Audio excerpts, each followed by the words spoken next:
Hi friends, எல்லோருக்கும் வணக்கம். இனிய விளையத்தில் இன்றைக்கி ஒரு ரெசிபி தாங்க பார்க்க போகிறோம். என்னென்னு பார்த்தீங்கன்னா ஆப்பம் வித் மசாலா கறி. இது எப்படி பண்ணலான்றது பார்க்குறதுக்கு முன்னாடி நீங்கள் நம்ம சேனலில் ஃபஸ்ட் டைம் பார்க்குறீங்கன்னா சப்ஸ்கிரைப் பண்ண மறக்காதீங்க.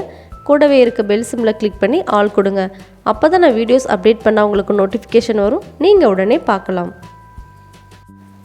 இப்போது ஆப்பம் எப்படி பண்ணலான்னு பார்க்கலாம். அதுக்கு முதல்ல பச்சரிசி எடுத்துக்கலாம்.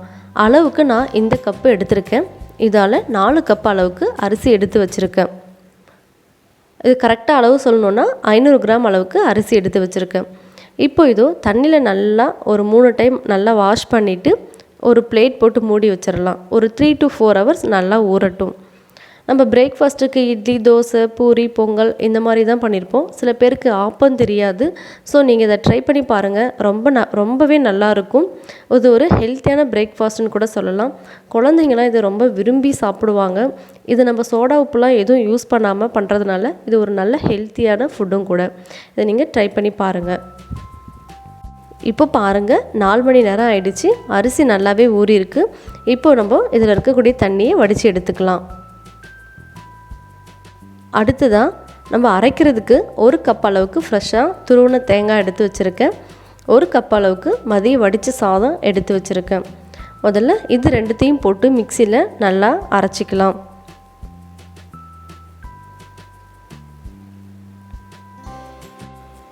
இப்போது இது லைட்டாக அரைஞ்சதுக்கப்புறமா இது கூட நம்ம ஊற வச்ச பச்சரிசியை சேர்த்துக்கலாம். நீங்கள் இப்போ கொஞ்சம் தான் பண்ண போகிறீங்க அப்படின்னா மிக்சிலேயே தாராளமாக அரைச்சிக்கலாம். இல்லை உங்கள் ஃபேமிலியில் நிறைய மெம்பர்ஸ் இருக்காங்க, உங்களுக்கு அதிகமாக தேவைப்படும் அப்படின்னா நீங்கள் கிரைண்டரில் கூட அரைச்சிக்கலாம். இப்போது இதுக்கு தேவையான அளவு தண்ணி ஊற்றி நல்லா நைஸாக அரைச்சி எடுத்துக்கோங்க. நம்ம தோசை மாவு பதத்துக்கே நல்லா நைஸாக அரைச்சிக்கலாம். இப்போது மாவு நல்லா அரைச்சாச்சு. இதை ஒரு பாத்திரத்துக்கு மாற்றிக்கலாம். அதுக்கப்புறமா அந்த மிக்சியை 1 கிளாஸ் அளவுக்கு தண்ணி ஊற்றி நல்லா கழுவிக்கோங்க. இதில் நம்ம ஒரு பேஸ்ட்டு பண்ண வேண்டியிருக்கு. ஆப்பத்துக்கு அதுதான் ஒரு சாஃப்ட்னஸ் கொடுக்கும்.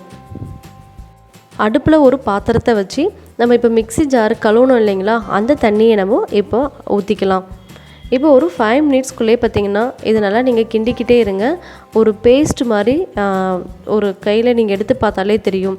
அந்த பதத்துக்கு வந்த உடனே நீங்கள் அடுப்பை ஆஃப் பண்ணிவிடுங்க. இப்போ பாருங்கள், இந்த பேஸ்ட்டு நல்லா ஆறிடுச்சு. ஆறினதுக்கப்புறமா நம்ம அரைச்சி வச்சுருக்க ஆப்பமாவோடு சேர்த்துக்கலாம். இப்போ இதை நல்லா சேர்த்துட்டு ஒரு கரண்டி வச்சு நல்லா மாவை கலக்கி விடுங்க. அது ஃபுல்லாக அதில் நல்லா மிக்ஸ் ஆகி வரணும். இப்போது இது கூட கொஞ்சமாக நம்ம உப்பு சேர்த்துக்கலாம். உப்பு சேர்த்துட்டு உப்பு கரையிற மாதிரி கொஞ்சமாக தண்ணி ஊற்றிக்கோங்க. இப்போ நீங்கள் கலக்கி விட வேணாம், அப்படியே ஒரு பிளேட் போட்டு மூடி வச்சுருங்க. இந்த மாவு வந்து பார்த்திங்கன்னா ஆப்பம் மாவு 8லேருந்து ஒரு 10 மணி நேரம் நல்லா புளிக்கட்டும். புளிச்சதுக்கப்புறம் தான் நமக்கு ஆப்பம் ஊற்றுறதுக்கு நல்லா சாஃப்டாக வரும். ஸோ இது ஒரு 8 மணி நேரம் நல்லா புளிக்க விடலாம். இப்போ பாருங்கள், 8 மணி நேரம் ஆயிடுச்சு. மாவு பார்த்திங்கன்னா ஆப்பம் மாவு நல்லா புளிச்சிருக்கு. இது கூட நான் 1 கப் அளவுக்கு தோசை மாவு சேர்த்துக்கிறேன்.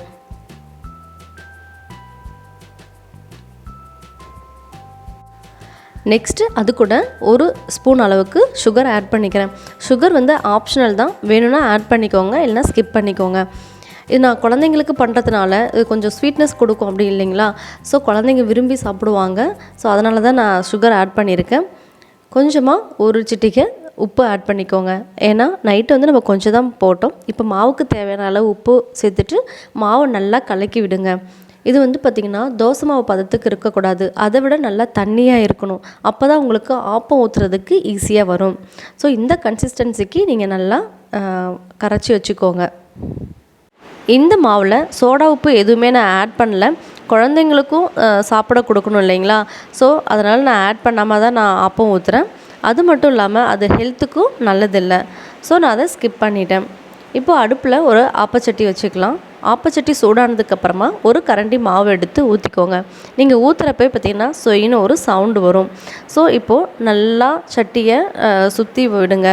ஆப்பம் பார்த்திங்கன்னா நல்லா அந்த சட்டி ஃபுல்லாக ஸ்ப்ரெட் ஆகி வரணும். இப்போ ஒரு பிளேட்டு போட்டு மூடி வச்சுருங்க. இப்போவே உங்களுக்கு தெரியும், ஊற்றுனது உடனே பார்த்திங்கன்னா நல்லா பபிள்ஸாக குட்டி குட்டியாக வருது. இப்படி வந்தாலே நல்லா சாஃப்டாக தான் இருக்குது. இப்போது ஒரு 3 மினிட்ஸ்லேயே பார்த்திங்கன்னா ஆப்பம் ரெடி ஆகிடும். இப்போ நம்ம அந்த பிளேட்டை எடுத்து பார்க்கலாம். அவ்வளோதாங்க, நம்மளுடைய ஆப்பம் ரெடி ஆகிடுச்சு. சுற்றி பார்த்திங்கன்னா சைடில் மொறுமொறுன்னு நடுவில் சாஃப்டாக இருக்கும். இது கூட நீங்கள் தேங்காய் பால் மசாலா கறி, அதாவது கொண்டக்கடலை உருளைக்கிழங்கு போட்டு மசாலா கறி இல்லை சிக்கன் குழம்பு வச்சு சாப்பிட்டிங்கன்னா ரொம்பவே டேஸ்டியாக இருக்கும். இது ஒரு ஹெல்த்தியான பிரேக்ஃபாஸ்ட் ரெசிபின்னு கூட சொல்லலாம். நான் இதுக்கு இன்றைக்கி பார்த்திங்கன்னா மசாலா கறி தான் வச்சுருக்கேன். அது எப்படி பண்ணுறதுன்னு பார்க்கலாம். இந்த மசால் கறி பார்த்திங்கன்னா கொண்டக்கடலையும் உருளைக்கிழங்கு வச்சு தான் நான் பண்ண போகிறேன். கொண்டக்கடலை பார்த்திங்கன்னா நான் நேற்று நைட்டே ஊற போட்டுட்டேன். ஓவர் நைட் ஊற போட்டுட்டு இப்போ காலையில் 8 மணி நேரம் ஆயிடுச்சு. ஸோ இது கூட நான் ஒரு கட் பண்ணி வச்சுருக்க உருளைக்கிழங்கு சேர்த்துருக்கேன். தேவையான அளவு தண்ணி உப்பு போட்டு நல்லா கலந்து விட்டுடலாம். இப்போது குக்கரோடைய மூடியை போட்டு மூடிட்டு 5லேருந்து 7 விசில் விட்டு எடுத்து வச்சுக்கலாம். உங்கள் குக்கர் எப்படி வேகுமோ அதுக்கேற்ற மாதிரி நீங்கள் விசில் போட்டுக்கோங்க. இப்போது இந்த மசால் கறிக்கு தேவையான மசாலாவை நம்ம ரெடி பண்ணிக்கலாம். இப்போ அடுப்பில் ஒரு பாத்திரத்தை வச்சு வானல் சூடானதுக்கப்புறமா தேவையான அளவு எண்ணெய் ஊற்றிக்கோங்க. இப்போது இதுக்கு தேவையான பொருள் என்னென்னு பார்த்தீங்கன்னா 1 கப் அளவுக்கு துருவின தேங்காய், 4லேருந்து 5 சின்ன வெங்காயம், 4 பல் பூண்டு, ஒரு சின்ன துண்டு இஞ்சி, கரம் மசாலா ஐட்டம் பட்டை, சோம்பு, லவங்கம், பிரியாணி இலை இதெல்லாம் எடுத்து வச்சுக்கோங்க. இப்போது எண்ணெய் நல்லா சூடாகிட்டு இப்போ நம்ம துருவி வச்சுருக்க தேங்காவை சேர்த்துக்கலாம். இப்போது இதை நீங்கள் வதக்கிறப்பவே தெரியும், நல்ல ஒரு ஸ்மெல் வரும். இது ஓரளவுக்கு பொன்னிறமாக வதங்கட்டும். வதங்கினதுக்கப்புறமா இது கூட நம்ம எடுத்து வச்சுருக்க மீதி பொருள் எல்லாத்தையும் சேர்த்துக்கலாம். இப்போ பாருங்கள், நல்லா பொன்னிறமாக நல்லா வதக்கியாச்சு. இப்போது இதுக்கு தேவையான பொடியை நம்ம சேர்த்துக்கலாம்.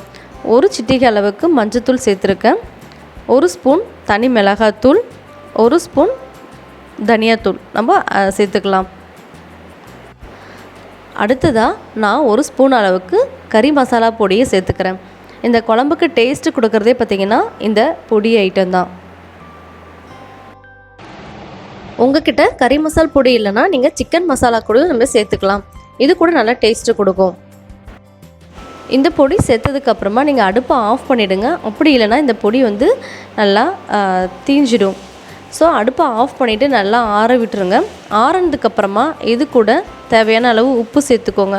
உப்பு சேர்த்துட்டு மிக்ஸி ஜாருக்கு மாற்றி கொஞ்சம் தேவையான அளவு தண்ணி ஊற்றி நல்லா நைஸாக விழுது போல் நல்லா அடுத்து அடுப்பில் ஒரு வானலை வச்சுட்டு வானல் சூடானதுக்கப்புறமா தேவையான அளவு எண்ணெய் ஊற்றிக்கோங்க. எண்ணெய் சூடானதும் கடுகு போட்டுக்கலாம். கடுகு பொரிஞ்சதுக்கப்புறமா நம்ம கட் பண்ணி வச்சுருக்க ஒரு பெரிய வெங்காயத்தை ஆட் பண்ணிக்கலாம்.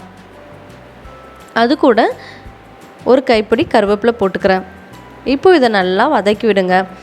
வெங்காயம் வதங்குறதுக்கு நம்ம தேவையான அளவு உப்பு சேர்த்துக்கலாம்.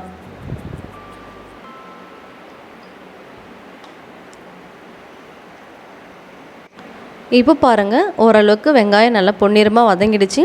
இப்போ இது கூட நம்ம எடுத்து வச்சுருக்க ஒரு தக்காளியை கட் பண்ணி வச்சுருக்க தக்காளியை சேர்த்துக்கலாம். இப்போ இதை நல்லா வதக்கி விடுங்க. இது நல்லா வதங்கினதுக்கப்புறமா நம்ம வேக வச்சுருக்க உருளைக்கிழங்கை கட் பண்ணி இது கூட ஆட் பண்ணிக்கோங்க.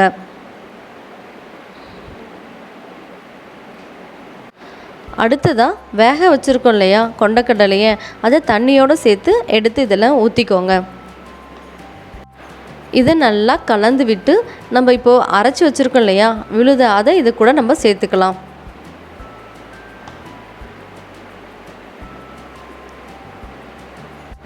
இப்போது இது கூட அந்த ஜார் கழுவுன தண்ணியும் கொஞ்சம் சேர்த்து ஊற்றிக்கலாம். இந்த மசால் கறி பார்த்திங்கன்னா ரொம்ப தண்ணியாகவும் இல்லாமல் ரொம்ப கெட்டியாகவும் இல்லாமல் இந்த பதத்துக்கு இருக்கணும். இப்போது இது ஒரு 5லேருந்து 10 நிமிஷம் வரைக்கும் நல்லா கொதிக்கட்டும். ரொம்ப நேரம் கொதிக்க விட வேணாம். நம்ம என்னென்னா எல்லாத்தையுமே வறுத்து அரைச்சி தான் பண்ணியிருக்கோம். ஸோ ஒரு 5லேருந்து 10 மினிட்ஸ்க்குள்ளே இது ரெடி ஆகிடும். இப்போ பாருங்கள், இந்த மசாலா கறி நல்லா கொதிச்சிட்ருக்கு. ஒரு 5 மினிட்ஸ் ஆகட்டும். ஆனதுக்கப்புறமா பார்க்கலாம். இப்போ பாருங்கள், மசாலா கறி ரெடி ஆகிடுச்சு. அந்த மேலே பார்த்திங்கன்னா நல்லா எண்ணெயெல்லாம் பிரிஞ்சு வருது. ஸோ இந்த ஸ்டேஜ் வந்ததுக்கப்புறமா நம்ம அடுப்பை ஆஃப் பண்ணிவிட்டு இந்த மசாலா கறியை ஒரு பாத்திரத்துக்கு எடுத்து மாற்றிக்கலாம். அவ்வளோதான், சூப்பரான நமக்கு ஆப்பமும் மசாலா கறி ரெடி ஆகிடுச்சு. ஸோ நான் சாப்பிட போகிறேன். உங்களுக்கு பிக்கிறப்பவே பார்த்திங்கன்னா நல்லா சாஃப்டாக வருது பார்த்திங்களா. இது நீங்கள் ட்ரை பண்ணி பாருங்கள். இந்த ரெசிபி ரொம்பவே டேஸ்டியாகவும் இருக்குது, ஹெல்த்தியான ரெசிபியும் கூட. பார்த்துட்டு உங்களுடைய ஃபீட்பேக்கை கமெண்ட்டில் என் கூட ஷேர் பண்ணுங்கள். இந்த வீடியோ உங்களுக்கு பிடிச்சிருந்தா லைக் பண்ணுங்கள், ஷேர் பண்ணுங்கள், மறக்காமல் சப்ஸ்கிரைப் பண்ணுங்கள். இன்னொரு இன்ட்ரெஸ்டிங்கான வீடியோவில் உங்களை சந்திக்கிறேன் ஃப்ரெண்ட்ஸ். பாய், டேக் கேர்.